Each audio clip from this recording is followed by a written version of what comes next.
Good day, friends of Buzzy. There is a lot of exciting news happening right now, and today we are going to talk about the pediatric vaccine that Pfizer has released information for this week. We're going to talk about boosters and new data that's out with them, and finally, we're going to talk about complying with the vaccine mandates that OSHA is expected to release by the end of October. Before I get into all of that, though, I do want to say that I think the best hypothesizing and modeling for when we're going to be done with this, at least this round, barring any other variants, is probably by Thanksgiving. I think we're going to have a real decline by then, even though COVID does survive better in cold weather, but we're going to have so many people who have caught the disease by then or are vaccinated that I believe we're probably going to get to some variation of a herd immunity that is helpful. So I really feel good about traveling over the Thanksgiving and Christmas holidays. I really think this is going to be a good low level again, and we can go from there. All right, so as a pediatrician, I want to start out with the pediatric information. So Pfizer released data on Monday that said that the pediatric vaccine was effective at about a third of the dose that they're using for the 12 to 17-year-olds. So this is important for a couple reasons. First of all, people were wondering, why is this taking so long? What the FDA does and what the studies do is balance side effects and risk and efficacy. And so the higher the dose, the more risk you have of side effects, but the lower the dose, you worry about sacrificing efficacy. So to realize that in these multiple studies that they do with different doses, this low dose is very effective, that's huge. That's really great because it means we'll have fewer side effects for people to complain about and fewer side effects that risk kids. One of the big things that people are talking about also is the vaccine side effect data that shows that about 1 in 6,000 teenage boys who have gotten the vaccine have had issues with myocarditis. That's a lot. At the same time, about 12% of people who catch COVID in the same teenage athlete era get myocarditis. And so when we're talking about the data that's coming out about vaccine side effects, it's really important to understand that side effects for a vaccine are going to happen almost always in the first 2 months. Rarely there was one situation where it was a 3-month out, but the side effects of the vaccine are actually very, very soon. So from a safety standpoint, talking about Pfizer and the vaccine for kids, they know what their risk of myocarditis is because they follow these kids for 3 months. So they know. The other thing that's important to know about side effects is that it tends to be the same things that the disease gets you, except for lighter. So for example, 12% risk of myocarditis in teenage athletes from catching COVID versus 1 in 6,000 for getting the vaccine. So is it something you watch out for? Sure. Is it better than getting the disease? Unbelievably. Measles, mumps, rubella vaccine, for example, can cause low platelets, but the disease itself causes low platelets in about 600 times more. So when you have the disease that is very prevalent, like COVID is, especially the Delta variant, really what you're talking about is not the risk of the vaccine, but what is the risk of the side effect in the disease, and then what is the chance of you catching the virus. All right, so the reason it took so long to get it was because they were looking at multiple doses. Safety, they've already looked longer than any kind of side effect we would expect. And this is also an important thing because these pediatric vaccines are probably going to be approved under an emergency use authorization by the end of October. Now, what does that mean?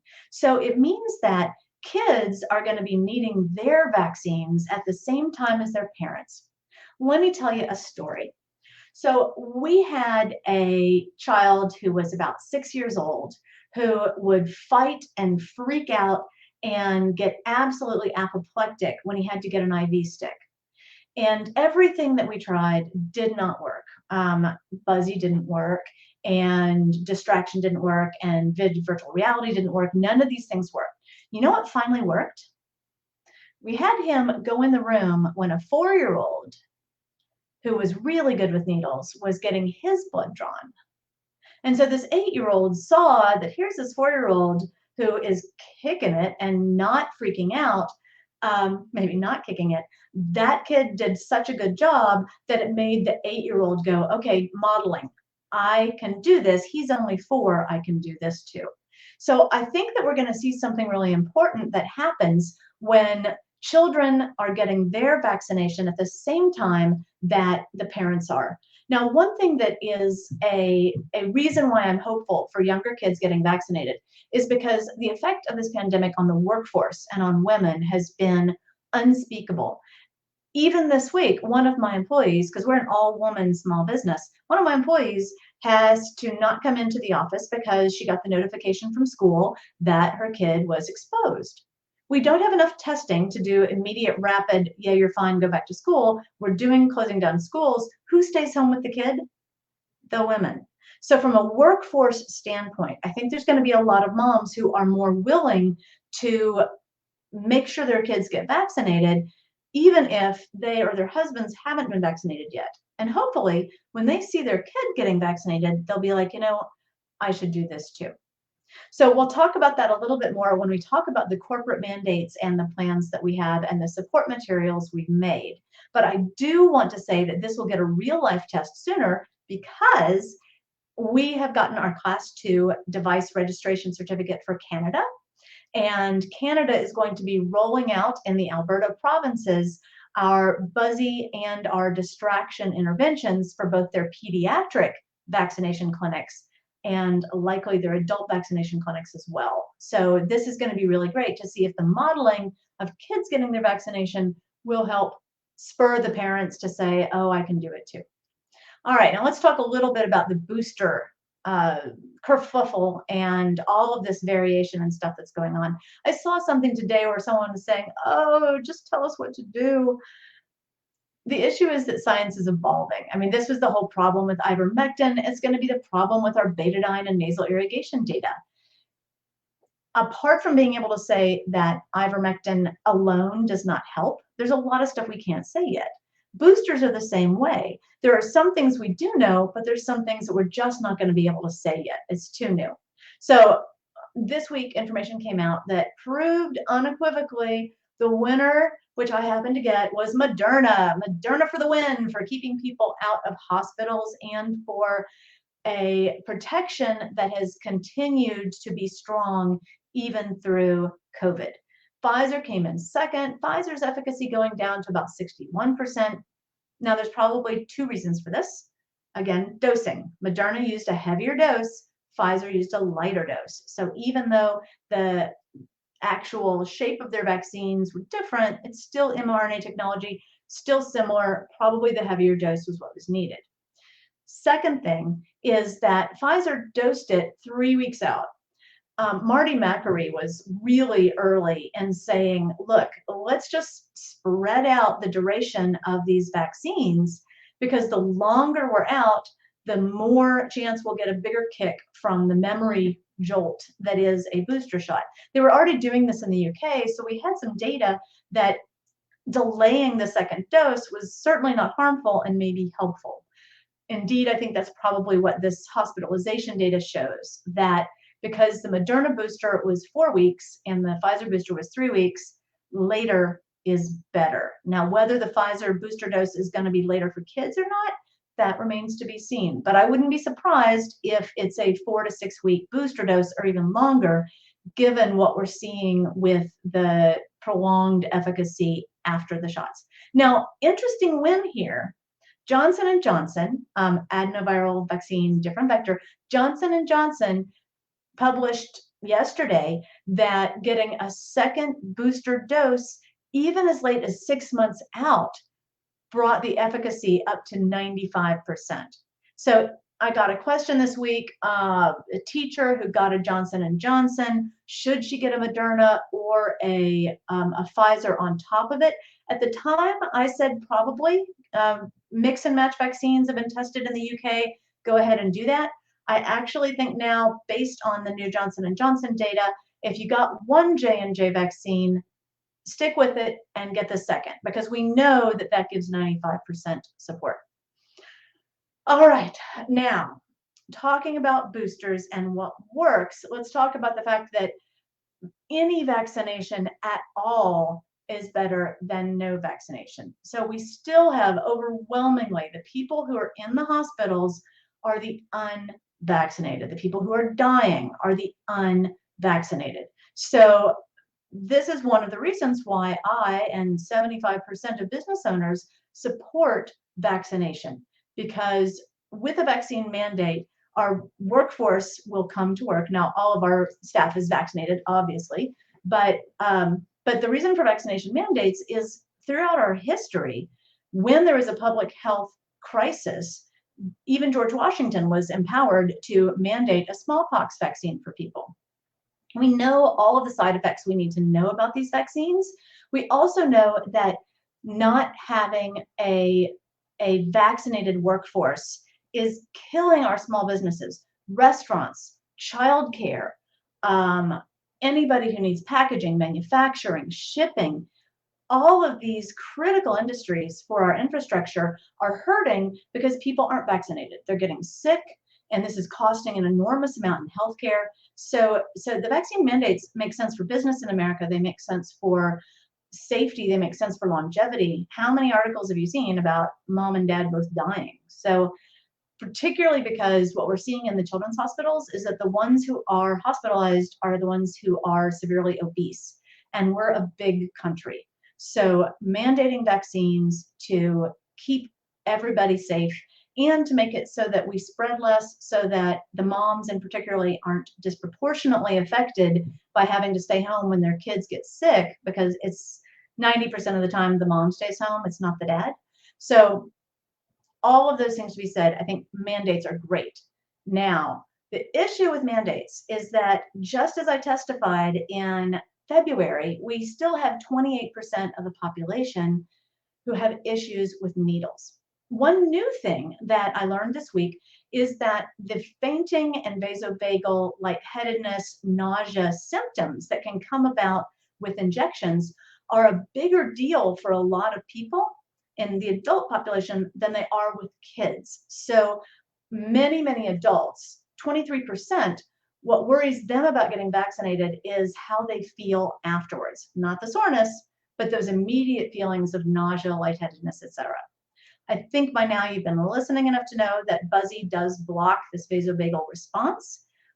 What you may not know is that adding a number of different things to that can be helpful. So we have put together corporate mandate materials to support immunization. And we're making them not just for kids, but for adults, so that we have different aspects of the vaccination process that may not be panic, may not be fear, but we're giving handouts and support for fainting. So we talk about drinking 16 ounces an hour before. We talk about the exercises to tense your stomach, cross your legs, and blow out while you're getting the shot, that have been proven to decrease the vasovagal. Do that in addition to having Buzzy on, but with those helpful hints about not getting the vasovagal symptoms. We've also got a column of help for vasovagal, help for pain. So that's going to be your Buzzy.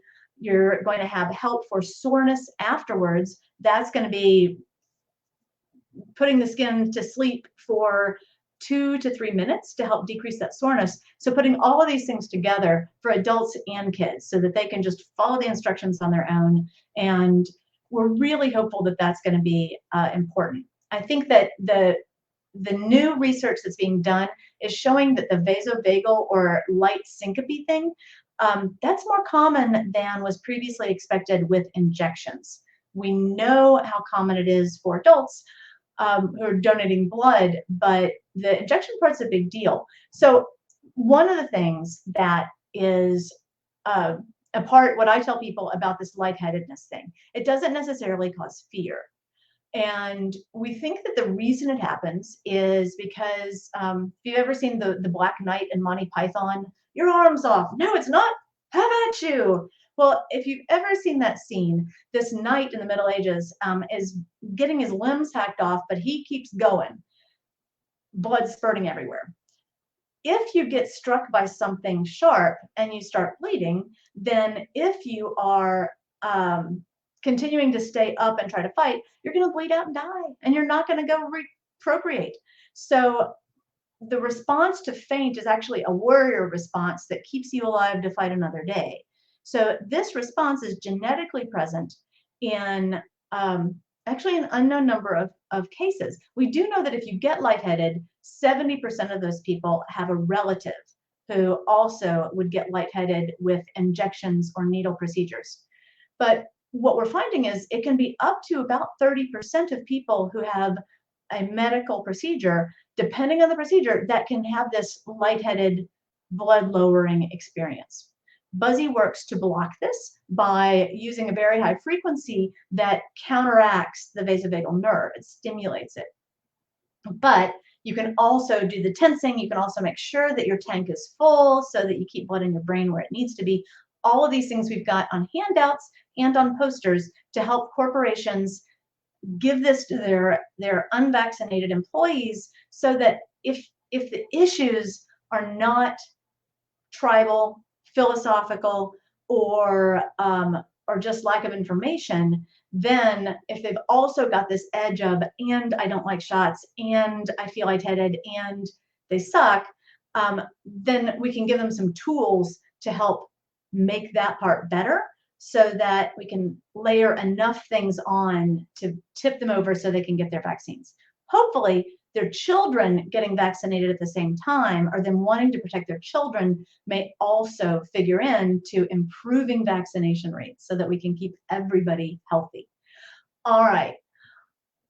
If you do not like injections, or if you're afraid of panicking, or if you're afraid of going to the doctor, you don't need to wait for your company to provide something. Go to our video on how to get a COVID vaccine without panicking, and that will help you out. If you would like to know what is proven to help adult needle pain and fear, I wrote about that in the conversation. We'll have a link to that in the chat line. And if you have any questions about your kids' vaccines or what's going on with boosters or anything else, as always, don't hesitate to IM us at buzzyhelps or at paincarelabs.com. Feel free to send us an email. Let us know what your questions are. I'm just going to scan through here real quick to see if anybody had a question that I can answer. And I'm going to leave with my final tip that I think is the key to quick, free survival for anybody who gets lightheaded. If you feel like you start to get lightheaded, count the number of letters that have a circle in them. For example, the phrase, "it's going to be fine," has 7. And we're going to get through this, and it's going to be fine.